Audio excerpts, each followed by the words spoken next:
When starting an SCR calculation, you activate the link on the desktop called Solvency Tool SCR2.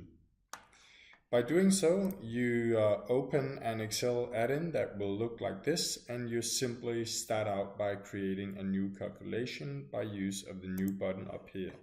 Initially, you will be prompted for your credentials, username and password, so we'll key that in. And there will be two-factor authentication as always.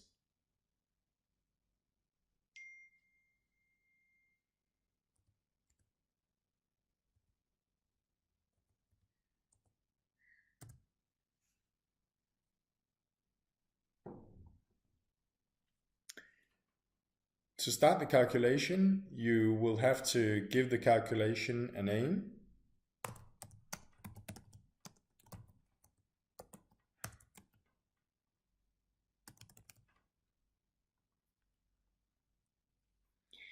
And then you will have to select a relevant reference date.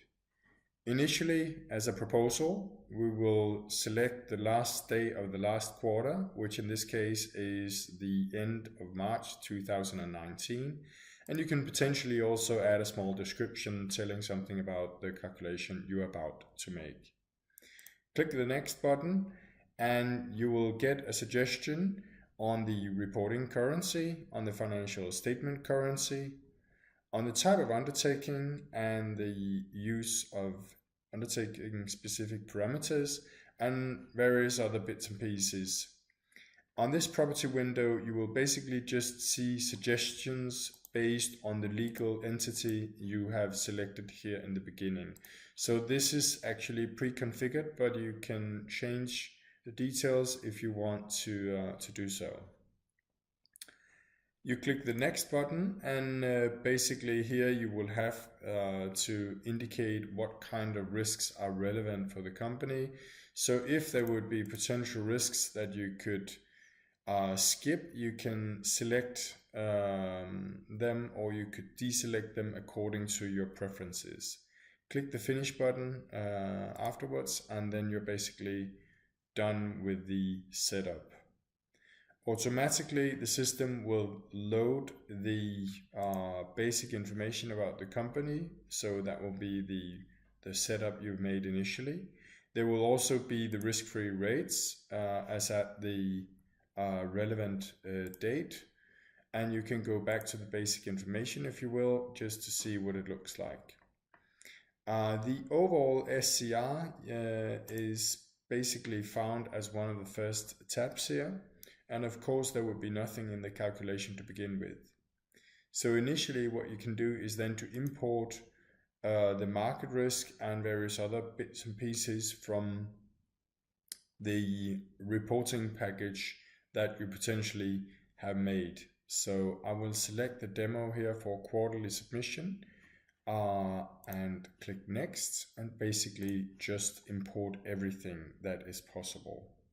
I'll click the next button and I will get an opportunity to decide whether I wish to look through the funds, whether I would like to adjust the values so that they accumulate exactly to what we have on 602. Sometimes we see that asset managers do not have accurate data. You can select it to be compressed, or you can select that you can get detailed information from the funds. But in this case, I think I will save some space, so to speak, and just have the compressed data. I will go to the next to get a summary of what I'm importing, and then simply click finish. Hereby, I will get an update of the market risk, some of the counterparty default risk. There will be an update of the technical provisions, and therefore also an update of some of the health underwriting risks, non-life risks, and what have we. So I'm already gotten at least some of my calculation in place. I could go into, say, under the non-life underwriting risk module. I could go to the catastrophe risk module and add some say motor vehicle liability insurance. We've got a euro rate of 1 here and a couple of policies. We might have some estimated risk mitigation, say 3 million here, which then arrives at a net cat risk of 3 million as well. And I could all the time basically go one level up, or I could go the entire way up to the overall SCR calculation to see what it accumulates to. Let's hit the save button, basically just to save the calculation as it is. And I could then potentially go through the various bits and pieces to update whatever is necessary in order to keep my calculation updated. Thanks for now.